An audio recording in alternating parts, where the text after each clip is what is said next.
Have you ever felt like your life is stuck in neutral, like you're waiting for something big to happen, but nothing seems to be moving? Maybe you're facing challenges that seem unfair, delays that feel never-ending, or losses that have left you asking, God, what are you doing with my life? If that sounds familiar, I want you to listen closely. It might be that God is preparing you for something greater.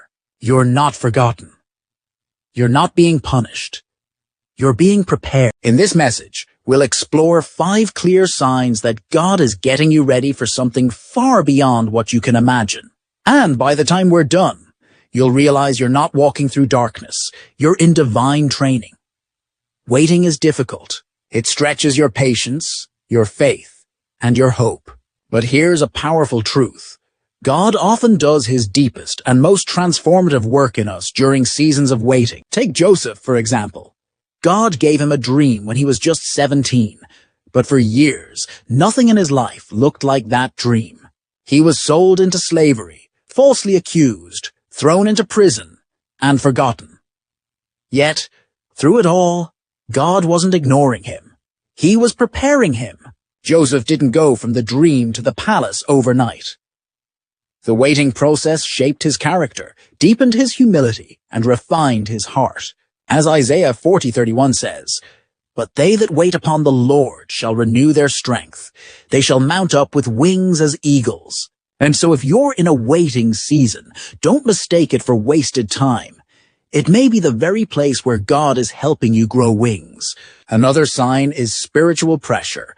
Have you noticed lately that you're facing more distractions, doubts, temptations, or spiritual fatigue than usual? That's not a coincidence. Often the enemy increases the pressure right before a breakthrough.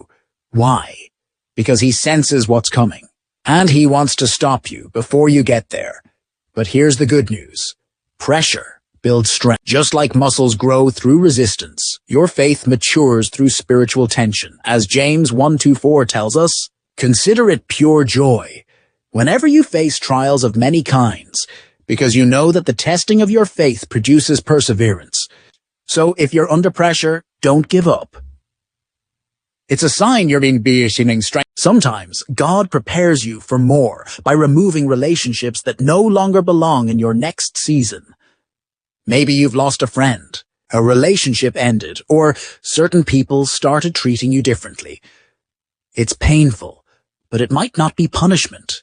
It might be protection. When God called Abraham, he told him, "Leave your country, your people, and your father's household." Genesis 12:1. Abraham had to let go of the familiar to step into the promise, and sometimes so do we. So don't run after what God is removing. Trust that he's clearing your path, making space for what he's about to bring into your life. Another sign is when you begin to feel like you've outgrown certain things. What once felt comfortable or good enough suddenly feels empty. That's not just frustration. That's God stretching your spirit. You're not the same person you were a year ago. You've grown, and now your soul longs for deeper purpose, more meaning, and more of God. This is how he matures you, pulling you out of the shallow end and calling you into deeper waters. As Philippians 1:6 reminds us, "He who began a good work in you will carry it on to completion." Perhaps the most powerful sign of all is that quiet stirring in your spirit, the sense that you were made for more. Something deep inside keeps whispering, "Don't settle. There's something greater ahead." This is God awakening you. Just like Moses in Egypt, who couldn't ignore the cries of his people. Something inside you knows that you're meant for something bigger even before you fully understand the calling. So let me ask you, are you in a waiting season? Feeling pressure? Losing relationships? Craving something deeper? Sensing you were made for more? Then maybe God is preparing you for something greater. Don't resist it. Don't panic. Don't give up. You're not being punished, you're being positioned. You're not being rejected, you're being redirected. You're not stuck, you're being shaped by the hands of the potter. If this spoke to your heart, type amen in the comments and share this with someone who needs to hear it. God is not done with you. He's preparing you for something greater.